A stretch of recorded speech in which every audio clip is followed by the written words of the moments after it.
보도의 진실과 시청자의 진심을 알아봅니다. YTN 뉴스 FM 열린 라디오 YTN. 저는 프로듀서 김양원입니다. 전임 대통령 집 앞에서 한 달 가까이 계속되고 있는 고성 방가와 욕설 집회에 대해 경찰이 첫 금지 통보를 했습니다. 집회 연장 신청을 한 데 대해서 불허한 것인데요. 문재인 전 대통령 사저 앞 시위 얘기입니다. 사저 앞 시위 문제가 정치권으로 비화하자 언론에서도 이 문제를 크게 보도했습니다. 대부분 아무리 정당한 주장이라 할지라도 다른 사람의 기본권을 침해하는, 특히나 이번처럼 폭력적이고 상식을 넘어선 방법은 안 된다라는 지적이 많은 것 같은데요. 퇴임 대통령의 사저 앞 시위, 여러분은 어떻게 보셨습니까? 잠시 후 함께 이야기해 보겠습니다. 오늘 순서 바로 시작하죠.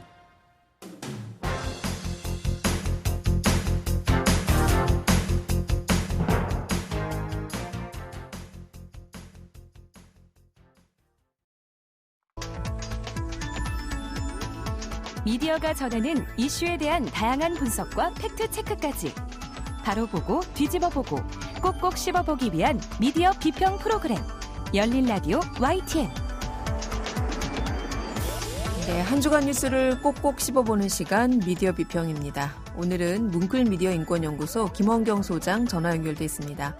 소장님 안녕하세요. 네, 안녕하세요. 네, 자 오늘은 어떤 주제 준비하셨습니까?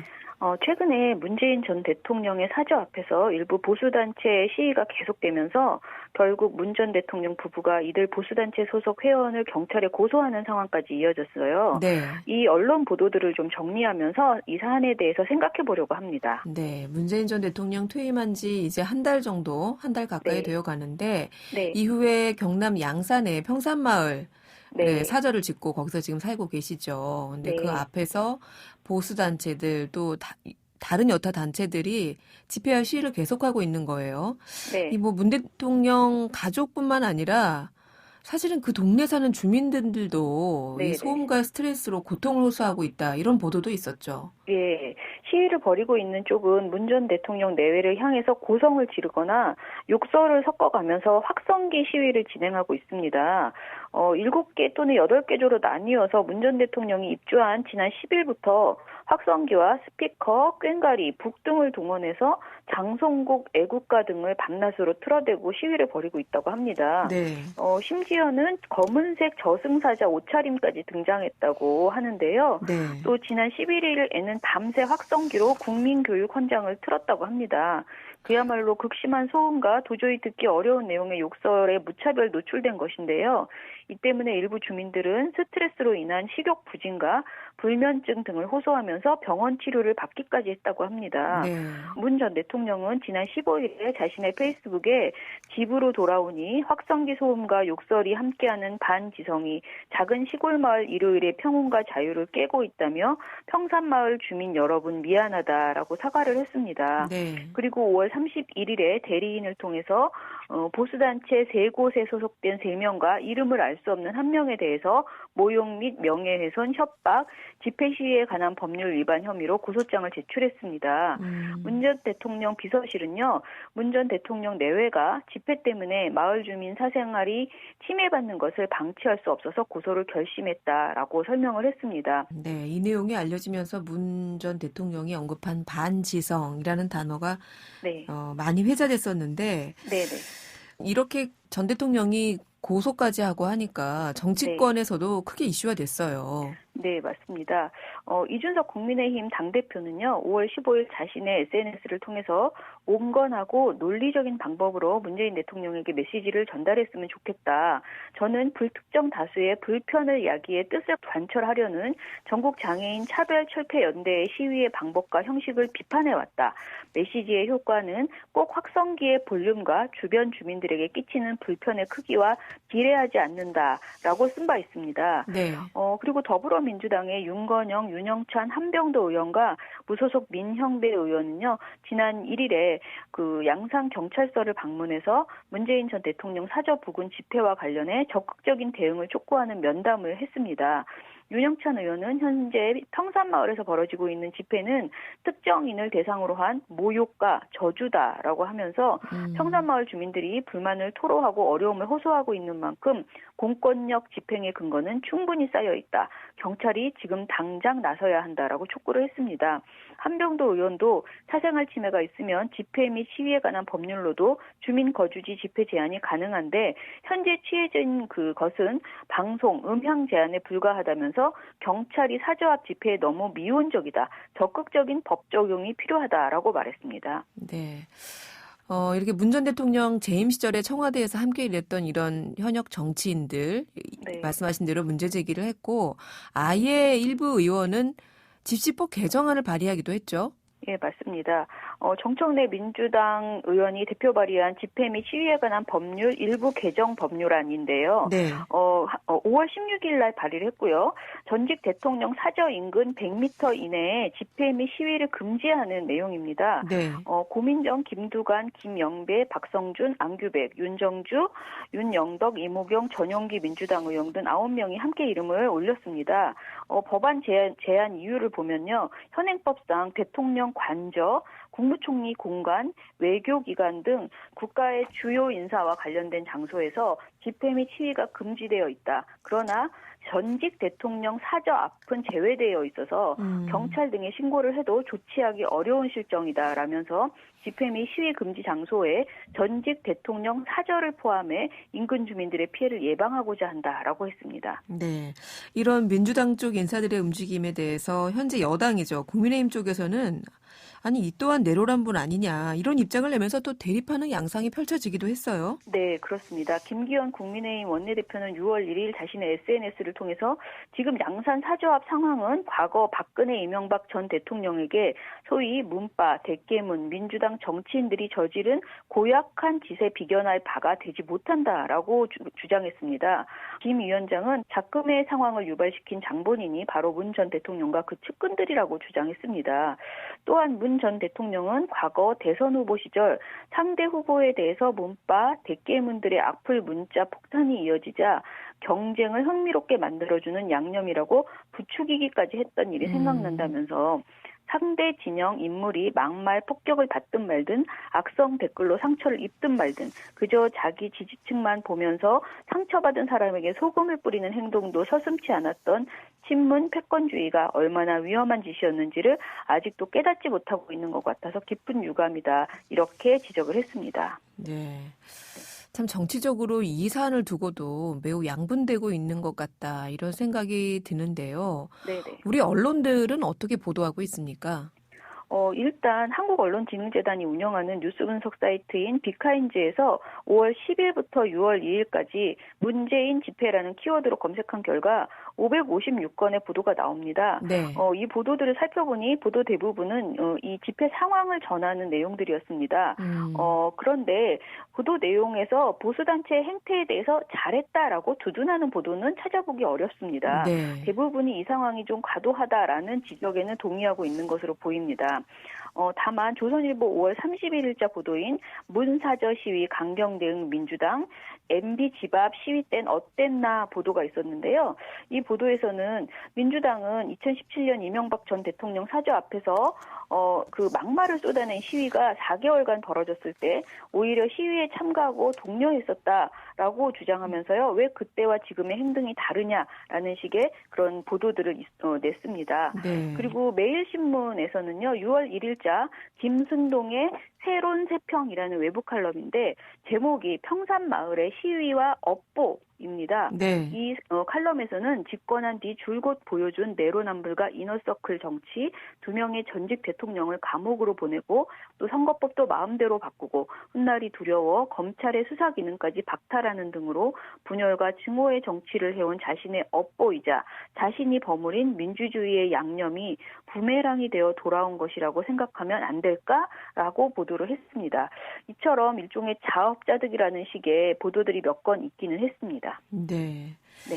자, 사저업 시위를 이 폭력성에 방점을 찍을 것이냐, 아니면 네. 이것 또한 자유인데 민주주의 국가에서 이것도 못하냐, 네. 뭐 이렇게 지금 좀 나뉘는 것 같다는 생각은 드는데요. 언론사들이 이 사안과 관련해서 사설을 많이 쓴 것 같아요. 사설의 네. 논조는 어땠습니까? 일단은 사설을 게재한 언론사는 중앙일보, 서울신문, 세계일보, 국민일보, 한국경제 등이었습니다. 네. 그런데 이들 보도는 대부분 보수단체의 욕설 시위에 대해서 문제를 지적하는 내용이었습니다. 네. 중앙일보는 6월 2일 사설 문 전 대통령 사저 앞 욕설 시위 방치해선 안 된다 해서요. 문 전 대통령 퇴임 이후 보름여 이어진 집회는 용인할 수 있는 수준을 넘어섰다라고 하면서 집회 및 표현의 자유는 보장해야 한다. 그러나 자신의 주장을 전달하는 선을 넘어서 타인을 괴롭히고 모욕하는 단계에 이르면 용납하기 어렵다. 특히 사적인 공간에서 이웃 주민의 피해까지 유발하는 상황을 방치해선 곤란하다. 현행 집회 및 시위에 관한 법률도 사생활의 평온을 뚜렷하게 해칠 우려가 있는 경우엔 집회 시위의 금지나 제한을 통과할 수 있다라고 지적을 했습니다. 네. 그리고 중앙일보는 퇴임 대통령의 집 앞에서 벌어지는 욕설 시위를 방치하는 것은 공권력의 무기력을 드러내는 것이다. 국격의 문제이기도 하다. 차제에 타인에게 막대한 피해를 유발하는 악성 집회를 막는 방안을 고민해야 한다. 그릇된 시위 문화를 개선하는 계기로 삼자라고 마무리를 했습니다. 네. 그리고 서울신문도 6월 1일에 사설을 냈는데요. 문 사저 앞 욕설 시위는 용서 못할 폭력에서 이들의 시위는 표현의 자유를 넘어선 명백한 폭력이다라고 주장을 했습니다. 집회 및 시위에 관한 법률 위반은 아닐지 몰라도 전직 대통령에 대한 집단 린치를 방관해서는 안 된다. 문 전 대통령 비판은 누구나 할 수 있지만 합리적이고 비폭력적인 방법이어야 한다. 욕설과 저주, 협박을 담은 폭력적인 증오 연설은 민주사회의 적이다라고 지적했습니다. 네. 세계일보도 6월 1일에 사설을 내서요. 일상 짓밟고 혐오 표현 일삼는 폭력성 시위 안 된다 보도에서 이들 시위는 정상적인 집회가 아니다라고 했습니다. 대부분의 언론이 이렇게 고성, 욕설 난무하는 이런 폭력적인 시위 방식에 대해서는 일단 다른 사람의 타인의 기본권을 침해하면서까지 이루어져서는 안 된다. 네. 이런 지적을 하고 있는 것 같네요. 네, 그렇습니다. 하지만 그렇다고 전임 대통령 사저 앞 시위를 제한하자는 민주당 일부 의원들의 입법 발의에 대해서 모두 동감하는가 그렇지 않은 지적들도 있습니다. 네. 그 서울경제 무언설태에서는요. 이게 5월 17일자 보도인데 제목이 민주 전 대통령 사저 앞 집회금지법 발의 입법 폭주 중독이라는 그 제목이었어요. 네. 보도에서는 이게 약간 아주 짧은 칼럼식인데요. 전직 대통령 보호를 위해 서둘러 법까지 바꾸려는 것은 온당치 않아 보입니다. 혹여 입법 폭주에 중독된 것은 아니겠지요? 라고 이렇게 언급하고 있습니다. 네. 그리고 서울신문도 사설에서 이 법안에 대해서 이는 문 전 대통령 한 사람만을 위한 과잉 입법이다라고 지적하고 있습니다. 네. 서울신문은 그보다는 제일 한국인에 대한 증오 연설을 조례로 규제하고 있는 일본의 사례를 참조할 만하다고 했는데요. 일본은 2016년 헤이트 스피치를 용인하지 않는다는 내용의 법률이 국회에서 통과됐지만 위반 시 벌칙은 없었다고 합니다. 이후에 1919년 12월에 일본에서 제일 한국인이 많이 사는 가와사키시가 혐한 시위를 반복하는 개인에게 최고 50만 엔을 벌금으로 물리는 조례를 처음으로 만들었다고 합니다. 오사카시는요. 혐한 행위를 한 극우 인사의 신상을 공개하기도 하고요. 네. 우리 경찰도 소음 시위로 인한 시민 불편을 해소하기 위해서 집시법의 전반적인 개정을 검토하고 있다라고 서울신문은 이야기하면서 법이나 사회적 압력으로 강제 제동에 나서기 전에 시위대 스스로 욕설과 폭력을 자제해야 한다라고 조언을 했습니다. 네. 그리고 이낙연 전 대표도 SNS에 집회와 시위의 자유는 우리 민주화의 결실이다. 그러나 그것이 주민의 일상을 파괴하고 자유를 침해하는 것은 표현의 자유를 벗어난다면서 끔찍한 욕설과 저주와 협박을 쏟아내는 것은 우리가 지향한 민주주의가 아니다라고 비판을 했습니다. 또 한편 진중권 전 동양대 교수는요. 1일 자신의 SNS를 통해서 문재인 대통령 사저까지 찾아가 이런 식의 시위를 하는 인간들도 쓰레기이지만 그걸 잘하는 짓이라고 거드는 인간들이 더 저질이다라면서 5년 후에 윤석열 대통령도 똑같이 당할 것이다 이렇게 코멘트를 했습니다. 네. 언제부턴가 우리 사회에서 이렇게 정치적으로 대립하는 쪽에 대해서 막 문자 폭탄 보내고 SNS에 네. 조롱하는 글 올리고 뭐 이게 심지어는 지금처럼 이렇게 집 앞으로 네. 몰려가는 이런 좀 비신사적인 이런 방식이 용인된 것인가. 저는 이번에 이런 생각을 좀 하게 됐는데요. 네. 우리 정치권에 그 만들어진 일종의 팬덤 정치, 또 팬덤 문화, 이런 게 네. 원인이다라는 분석도 있는 것 같습니다. 네, 네. 근데 맞습니다. 그럼에도 불구하고 이게 언론이나 일부 이런 정치권에서는 결국에는 지금 소장님 말씀을 쭉 들어보면 민주주의의 네. 기본 원칙을 좀 다시 한번 생각해 보자. 좀 네. 흥분을 가라앉히고 네. 스스로 좀 자제하자. 법이나 이런 것으로 강제하기보다는 이런 지적이 있는 것 같네요. 예, 그래서 제가 이번 주제를 살펴보면서 사실 그다지 지적할 말이 없는 게 아닌가, 저 자신이. 네. 그래도 우리 사회가 성찰하고 맥락을 짚는 순기능이 작동하고 있기는 한 것 같다라는 생각이 좀 들기도 했습니다. 언론 네. 보도에서. 네. 그런데 저는 일각에서 얘기하듯이 문 대통령 사저앞 시위와 전장년으로 대표되는 장애인 단체의 출근길 지하철 시위를 동질로 비교하면서 떼쓰기로 비판하는 것은 문제가 있다라는 생각이 들었습니다. 네. 예컨대 한국경제는 사설을 통해서 굉장히 이번 그 평산마을 시위에 대해서 지적을 하거든요. 네. 사설 제목이 타인의 일상 야만적으로 짓밟는 확성기 시위였는데 이 보도에서 물론 집회와 시위의 자유는 보장돼야 한다. 하지만 법과 상식의 범위 내에서 집회 시위가 다른 주민들의 기본권을 해칠 경우 자제하는 게 마땅하다라고 지적을 합니다. 그런데 이 사설은 평산마을 시위만을 지적하는 게 아닙니다. 사설에서는 시작에는 그 평산마을 시위를 언급했지만 이어서 용산 대통령실 주변의 시위와 확성기 소음을 지적을 했습니다. 그리고 이어서 어제는 한 장애인 단체가 출근 시간대 차도를 점거해 시위를 벌이면서 극심한 교통 혼잡까지 빚었다. 시민단체들의 집회가 줄줄이 예고돼 있어서 앞으로 용산은 때법 시위의 천국이 될 판이라는 주민들의 하소연마저 나오고 있는 실정이다라고 지적했습니다. 앞서 이준석 국민의힘 대표의 SNS 글에서도 그 전장년 이야기를 했잖아요. 그랬죠. 네. 그런데 한마디로 그 문재인 대통령의 사저 앞의 시위와 그 시위의 부적절성을 언급하면서 향후 다른 시위에 대해서도 싸잡아서 강경 대응해야 한다라고 오늘 떼는 것 같은 이런 주장들은 위험한 발상이다라고 생각을 합니다. 우리 사회가 집회 시위의 자유를 중요한 가치로 두고 있는 것은 때를 쓰려고 하는 것이 아니고요. 때를 쓰라고 그런 법을 만들어 놓은 것이 아니고 정상적인 소통의 방법을 모두 사용하고 호소했음에도 불구하고 더 이상 개선의 여지가 없을 때 정말 상황의 시급함과 절박함을 알리기 위해서 시위를 하는 경우들이 많습니다. 그런데 이런 모든 시위를 문재인 대통령 사저 앞 시위와 같은 것으로 묶어서 강경 대응을 요구하는 것은 적절치 않은 표현이다라는 생각이 들었습니다. 그렇군요. 네. 이 사저 앞 시위가 논란이 되면서 지난 2일이죠. 경찰이 이런 시위 연장 신청을 사실 불허했어요. 처음으로 금지 통고를 한 건데요. 그 이유는 주거지역 사생활 평온 침해였습니다. 아마도 언론과 또 이렇게 우리 소장님 같은 여론을 고려해서 도가 지나치고 다른 사람이 기본권을 침해하는 집회에 대해서는 법적인 제한을 가한 것 같은데요.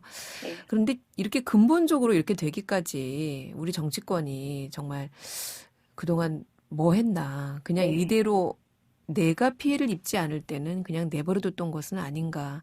좀 한번 되묻고 싶은 생각도 저는 드네요. 알겠습니다. 오늘 말씀 여기까지 들을게요. 고맙습니다. 감사합니다. 네, 지금까지 김원경 뭉클미디어 인권연구소장이었습니다. 진실을 전합니다. 진심을 다합니다. 시청자 여러분의 목소리에 귀 기울이는 YTN 뉴스 FM 열린 라디오 YTN 토요일 저녁 8시 20분과 일요일 밤 11시 20분에 방송됩니다. 이번에는 YTN 라디오 프로그램들을 모니터링하고 평가해 보겠습니다. 오늘은 강진아 시청자평가원 전화 연결돼 있습니다. 평가원님 안녕하세요. 네, 안녕하세요. 네, 자 오랜만에 어떤 프로그램 모니터링 하셨을까요? 네, 평일 아침에 방송되는 YTN 라디오 대표 시사 프로그램 뉴스킹 박지훈입니다를 5월 20일부터 5월 31일까지 들었습니다. 네. 뉴스킹 박지훈입니다. 개편한 지 이제 한 2달 정도 지나가고 있는데요. 어떻게 들으셨어요? 네, 박지훈 진행자 이전에도 법률가 출신의 여러 진행자들이 있었지만 박 진행자의 경우 다뤄지는 토픽마다 법률적인 판단과 해석들이 적재적소에 필요한 양념으로 센스 있게 첨가되어 좋은 진행을 하고 있습니다. 부드럽고 센스 있는 진행에서 세련된 느낌을 받습니다. 또 박지훈 진행자의 경우 코믹하면서도 부드러운 매너로 복잡단안한 정치 관련 이슈를 이끌어내고 있습니다. 패널들을 잘 리드해서 핵심을 놓치지 않는 부분이 강점입니다. 하지만 한 가지 아쉬운 점을 들자면 5월 20일 금요일 방송에서 박주민 더불어민주당 의원과의 인터뷰 당시 갑자기 박주민 의원의 멘트가 뚝 끊어지며 먹통이 된 상황이 발생했습니다. 이 돌발 상황에 대한 진행자의 연결이 좀 매끄럽지 못했습니다. 더불어 방송 기술적인 면에서도 보완할 필요가 있지 않나 하는 생각이 들었습니다. 네, 박지훈 변호사 센스 있는 진행이 돋보인다. 세련된 느낌을 받았다. 이렇게 긍정적인 면을 평가해 주셨는데 다만 이렇게 돌발 상황에 대처하는 것이 아직은 조금 미숙해 보였다. 이런 지적도 있었습니다. 또 다른 내용은 어떻게 들으셨어요? 네, 5월 26일에는 김보람 중앙선관위 공보과 사무관이 출연해 6일 지방선거를 앞두고 투표에 앞서 필요한 여러 중요 정보들을 제공해 유익했다는 생각입니다. 특히 투표 시 1인당 7장의 투표 용지를 받는 지역과 한두 장씩 덜 받는 지역의 유권자들 간에 혼돈스러운 점들이 있었는데 그에 대한 명쾌한 정리가 특히 도움이 되었을 것으로 생각됩니다. 네, 뉴스킹 박지훈입니다. 사실은 정치시사 프로그램인데 정치 관련한 코너들은 어떻게 들으셨는지 궁금합니다. 네, 5월 27일 금요일에 방송된 당대표 코너에서는 관록의 여야 두 의원인 정미경 국민의힘 의원과 전재수 더불어민주당 의원이 출연해 최근의 정치 이슈에 대한 열띤 토론을 벌였습니다. 당대표 코너는 그 시그널 음악만으로도 청취자의 흥미와 기대감을 강하게 이끄는 힘이 느껴진다는 평가를 먼저 하고 싶습니다.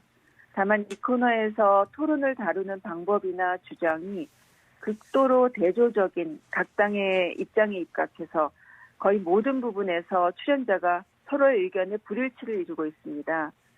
이날 전재수 의원은 최근에 민주당이 약세를 의식한 듯 상대당인 이준석 당대표의 성상납 관련 의혹과 징계위 소집을 강도 높게 들고 나왔고 그 도중 정 의원에게 무고죄로 협박하는 거냐라는 다소 청취자를 놀라게 하는 멘트가 등장하기도 해 좀 듣기 불편한 점도 있었습니다. 네. 그리고 국민의힘 정미경 의원은 이준석 대표를 지칭하며 젊은 청년한테 그런 식으로 얘기하면 안 되죠. 어른들이라는 표현을 했는데 이준석 당대표의 정치적인 위치나 그간의 여러 행보를 생각할 때 마치 갓 정치에 입문한 어린 청년 꿈나무식으로 표현한 것이 어울리지 않는 표현법이라는 생각이 들었습니다. 이런 부분을 시정한다면 각을 세우는 불일치의 토론도 좀 더 품격 있게 느껴질 것 같습니다. 네, 오늘은 뉴스킹 박지훈입니다에 대한 시청자 평가원의 의견 들어봤습니다. 오늘 말씀 감사합니다. 네, 감사합니다. 네, 지금까지 강진아 시청자 평가원이었습니다. 열린 라디오 YTN에서는 시청자 여러분의 목소리를 듣습니다. 참여 신청과 의견은 유료 문자 샵 0945, 우물정 0945나 YTN 라디오 프로그램 열린 라디오 YTN 게시판을 통해 남겨주세요. 네, 뉴미디어 트렌드 함께해 주시는 분이죠. 콘텐츠를 사랑하는 분이십니다. 뉴아이디의 김조한 이사 전화 연결돼 있습니다. 김 이사님 안녕하세요. 안녕하세요. 네. 자, 이번 주에는 참 기분 좋은 소식이 하나 있었죠. 세계 3대 영화제로 통하는 칸 영화제. 예, 칸 영화제에서 우리 박찬욱 감독이 감독상, 그리고 브로커의 배우 송강호 씨가 나무주연상을 탔는데 어떻게 보셨습니까? 같은 작품에서 두 개의 상이 나온 게 아니라 네. 각각의 다른 작품에서 네. 우수성을 인정받아 감독상과 나무주연상을 받은 게 지금 좀 어떻게 보면 큰 성과가 아닌가라는 생각이 들고요. 네. 지금 제 기억으로는 이런 적이 거의 처음이 아닌가 처음이죠. 생각이 드는데, 네. 그러니까 두 작품 모두 가능성은 있었지만 쉽게 헤어질 결심 같은 경우는 시사 때 이렇게 폭발적인 반응을 불러일으킬 줄은 몰랐다고 하더라고요. 그래서 오히려 가능성을 더 고조시키지 않았나 생각을 하고 있습니다. 사실 우리가 아직 그 영화를 못 봤잖아요. 네. 네, 그래서 뭐 어떤 내용인지는 모르지만 반응이 폭발적이었다니까 참 빨리 보고 싶다. 이런 생각이 들고요. 사실 그동안 이 코로나19로 인해서 뭐 우리뿐만 아니라 전 세계적으로 영화계가 직격탄을 맞았었잖아요. 네. 네. 그런데 최근에 뭐 범죄도시2가 뭐 거의 지금 1,000만을 향해서 가고 있고, 그렇죠. 극장가에서 다시 기지개를 켜고 있구나. 이런, 느낌을 주고 있는데, 칸 영화제에서 이렇게 우리 두 감독과 배우가 이렇게 큰 상까지 받으면서 더 관심이 쏟아질 것 같아요. 네, 맞습니다. 이게 사실 이 콘텐츠적으로 봤을 때요. 네. 이게 좀 아시아 허브로서의 그 가치를 나타내는 콘텐츠라고 볼 수가 있어요. 아시아 허브. 네, 근데 사실은 한국을 벗어나면 다 글로벌이긴 한데, 네.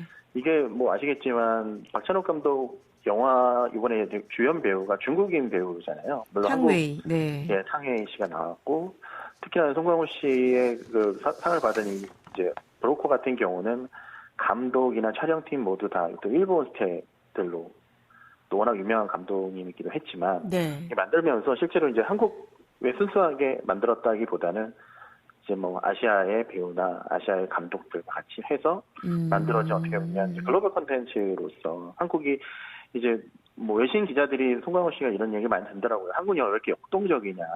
역동적이냐. 예, 이렇게 역동적이고 이렇게 변화를 계속 추구하느냐를 때 이제 결국 끊임없이 도전하고 변화하려는 게 한국 영화 시장이 그렇게 크지 않아요. 극장 인구의 대비로 봤을 때는 인구 시장으로 봤을 때는 굉장히 적은 시장인데 대신 영화를 굉장히 많이 보잖아요. 맞아요. 이제 코로나 때문에 더 많이 보는데 네. 이제 한국 영화 시장이 전 세계로 봤을 때 원래 이제 코로나 전에는 한 4위 정도 했었거든요. 근데 인구로 봤을 때 절대 4등인 시장이 될 수가 없는 시장이잖아요. 그렇죠. 네, 그러면서 이제 변화하고 이제 관객들한테 사랑을 받기 위해서 끊임없이 노력을 하는 그런 부분이 있지 않았을까라고 생각이 듭니다. 그러고 보니까 그냥 우리 감독, 박찬욱 감독, 송강호 배우 상 탔다? 이것만 생각해서 와, 코리아 화이팅 이렇게 생각했는데 정말 이 두 작품 모두 배우와 감독 또 제작 스태프들 이런 분들이 글로벌리 하네요. 그렇죠. 네, 한국과 일본과 중국 이렇게 모두 다 합작해서 합심으로 만든 영화구나 이런 생각이 또 세상 깨닫게 됐는데 네. 그런데 이게 그럼에도 불구하고 우리 영화다라고 말할 수 있는 거예요? 일본 영화 아니에요? 예를 들면 이런 것 같아요. 네. 미나리 기억하시죠? 그렇습니다. 미나리의 대부분 배우들이 한국 배우들 혹은 한국계 배우들이었잖아요. 그랬죠. 감독도 한국계 배우가 그렇죠. 감독님이었고. 그렇죠. 그런데 한국 영화라고 얘기하지 않잖아요. 결국에는 영화의 국적 분류는요. 감독이나 주연 배우가 아니라 제작을 누가 했고 돈을 어디서 태웠느냐. 네, 이게 되게 중요한 부분입니다. 그래서 뭐 브로커 같은 경우도 감독은 일본인이지만 배우 물론 이제 제작사가 네. 이제 카카오 엔터테인먼트가 인수한 영화사 집에서 투자 배급을 했어요. 그리고 배급 역시도 이제 CJ ENM이 한 케이스고요. 네. 네, 뭐 마찬가지로 이제 헤어질 결심도 CJ ENM이 이제 투자 배급을 한 케이스인 거고요. 그러다 보니까 한국 영화가 되는 거죠. 그래요. 이번에 이 칸 영화제 2개 부분, 그것도 뭐 어마어마한 나무주연상, 막 감독상, 우리가 그동안 흔히 받기 참 어려웠던 그런 상들을 거머쥐면서 다시 한번 이렇게 언론에 많이 조명됐던 곳이 한 군데가 있어요. 방금 언급하신 CJ였어요. 맞습니다. 네, 그동안 CJ가 굉장히 물론 이제 극장도 갖고 있지만, 이렇게 영화라는 컨텐츠에 지속적으로 투자하고 배급하고 이런 일을 계속 해왔던 거잖아요. 이미경 부회장 예하 그 콘텐츠에 대한 투자에 대한 특히 한국 감독, 주요 감독들에 대해서 네. 작품이 나오지 않더라도 지속적으로 지원하고 그다음에 개발할 수 있는 환경을 만들어주고 그다음에 이제 글로벌에 대해서 CJ처럼 끊임없이 노력하는 곳이 없다고 생각이 들어요. 솔직히 말씀드려서. 그리고 이제 그 기생충이 상을 받았을 때 그런 어떻게 보면 이제 그 투표를 하는 사람들한테 좋은 의미로서의 그 로비나 이런 것들을 하는 행사를 계속 하고, 그래서 한국 그들한테 투표를 할 수 있게 네. 하는 부분들을 그렇게 지원을 한 것들 자체가 CJ가 이제 결국은 한국 영화계에서의 어떤 위치를 차지하고 있는가를 보여주는 것 같고요. 네. 특히나 최근에 이제 영화나 드라마를 제작사는 헐리우드의 그 엔데버라는 곳을 인수를 또 했잖아요. 그리고 뭐 CJ가 이제 향후에 뭐 콘텐츠와 뭐 식품까지 포함되어 있겠지만 12조 원을 투자 계획을 밝혔다는 게 그러니까 한국 콘텐츠에 대해서 이 정도 투자하는 회사가 있었을까라는 생각이 드는 부분이 있어서 앞으로도 계속 이런 부분에 대해서는 좋은 결과가 있지 않을까 생각을 하고 있습니다. 지속적인 관심과 밑받침이 있었기에 오늘의 이런 영광이 있었다 이런 말씀이신데 이 CJ와 함께 또 하나 제가 지금 놀란 게 브로커를 제작한 카카오 엔터테인먼트예요. 그 카카오 엔터테인먼트가 이제 두 군데로 나누죠. 이제 말씀하신 것처럼 아예 제작만, 네. 그러니까 연예 기획사와 제작만 하는 조직이 있고, 네. 그다음에 이제 웹툰을 하고 있던 예전에 그 카카오 엔터테인먼트가 두 곳이 이제 역할이 합쳐져 있는 게 카카오 엔터테인먼트거든요. 네. 네, 근데 지금 뭐 영화사 G뿐만 아니라 뭐 사나이 피처스 같은 것들도 다 이제 카카오가 인수를 한 제작사입니다. 네. 그래서 이제 말씀하신 브로커는 영화사 G이 제작을 했고요. 네. 그리고 그놈 목소리, 뭐 전우치, 아내의 모든 것 등을 이제 검은 사제들까지 만들었고, 네. 지난 9월에 이제 인수를 했습니다. 그래서 어떻게 보면 그런 어떤 선견지명이 네. 발생한 거라고 볼 수도 있죠. 그리고 이제 칸 국제영화제에 그 이정재 씨와 이제 정우성 씨가 이제 같이 배우와 감독을 겸했던 헌트도 그렇죠. 네, 또 사나이 피처스를 통해서 제작이 됐는데 이것도 이제 뭐 아시겠지만 카카오엔터가 아까 말씀드린 것처럼 인수를 했고요. 그래서 3, 4년 사이에 뭐 방송, 뭐 영화, 드라마 제작사를 다 인수를 하면서 네. 기획사까지 포함해서 네. 이병헌 씨가 있는 뭐 BH 엔터테인먼트도 또 인수를 했었고요. 이런 부분들에 대해서 정말로 뭐 이제 제2의 또 어떻게 보면 CJ가 될 수 있는 부분이 있지 않나라고 생각이 들고 있습니다. 네. 영화 제작사 집이나 이 사나이 픽처스의 인수 가액을 보니까 거의 100 몇십억 원에 이르는 금액이던데 카카오가 그만큼 알게 모르게 이런 콘텐츠에 굉장히 관심을 갖고 투자를 하고 있는 거네요. 네네네. 자, 마지막으로 2주의 화제 영상 만나볼까요? 다양한 콘텐츠들이 너무 또 요즘 많이 나와서 네. 뭘 소개해야 될까 고민했었는데 네. 궁극적으로 또 이제 백악관에 초대받은 방탄소년단이 가장 큰 이슈가 아닌가라는 생각이 들었습니다. 보셨나요? 혹시? 네, 봤습니다. 참 저는 아미는 아니지만 네. 정말 자랑스럽고 뭐 이제 방탄소년단이 이름만 소년단이지 사실 소년은 아니잖아요. 네, 그렇죠. 근데 우리 아이들 정말 잘 컸구나. 제가 키운 것도 아닌데 참 뿌듯했습니다. 어떻게 보셨어요? 방탄소년단과 어떻게 보면 관계가 없을 법한 그 미국 언론사, 수많은 글로벌 언론사에서 네. 그 바이든 대통령과 같이 찍은 사진이 썸네일로 돼가지고 어마어마하게 나오더라고요. 네. 그래서 진짜 이거의 가치는 도대체 얼마나 될까. 그러면서 실제로 이제 아시아계 미국인 및 하와이 태평양 도서 원주민 유산의 달이에요. 미국 자체가 지금. 네. 그러다 보니까 이제 최근에 또 그리고 많은 총기 사건과 아시아계 그 혐오 범죄. 네. 있었죠. 네. 그런 부분에 대해서 이제 방탄소년단이 갖고 있는 어떤 영향력이라든지 이런 것들을 되게 바이든 대통령도 주목을 했고 존중을 해서 네. 초대해서 어떤 얘기들을 들었다고 하는 부분들이 나오니까 네. 한국의 위상이 되게 방탄소년단을 통해서 높아졌다는 생각이 들었습니다. 이날 이 생중계 시작과 동시에 뭐 접속자가 30만 명이 넘었다고 해요. 와, 대단하죠. 네. 사실 뭐 그런 얘기도 있더라고요. 그 취재진이 네. 백악관 브리핑룸에 이렇게 많은 사람들이 가득 찬 적이 있었나 싶었다고. 백악관 그러니까 브리핑룸의 기자들도. 네, BTS 본다고 또 가는 경우도 많을 거고, 만약에 영상으로 올린다면 방송사에서 네. 또 워낙 BTS 팬이 많으니까 그렇죠. 그 클립을 보기 위한 또 조회수라든가 이런 것도 당연히 생각하지 않을 수가 없잖아요. 그리고 어떻게 보면 또 그런 좁은 공간에 네. 너무 많은 카메라 또 핸드폰이 있다 보니까 네. 폰다운도 막 외치고 했다고 하더라고요. 촬영을 어떻게든 하려고 휴대폰으로. 핸드폰 내려라. 네. 나도 좀 보자. 네. 그랬군요. 야, 정말로 과거에 이런 일이 있었나? 없었어요. 없었죠. 네, BTS의 영향력이 이 정도인가 이런 생각이 참 들었던 장면이었는데 더불어서 우리 BTS 물론 자랑스럽지만 그 연설했던 내용들이었죠. 아시아계 증오 범죄에 대한 경각심 이 기회에 다시 한번 같이 공유해보는 계기도 됐으면 좋겠습니다. 오늘은 이래저래 우리가 뿌듯한 소식만 전해들었네요. 말씀 잘 들었습니다. 감사합니다. 네, 지금까지 뉴아이디의 김주환 이사였습니다. 열린 라디오 YTN 오늘 순서 이제 마칠 시간입니다. 저희 프로그램은 YTN 라디오 홈페이지와 애플리케이션 그리고 유튜브와 팟빵을 통해서도 다시 들으실 수 있습니다.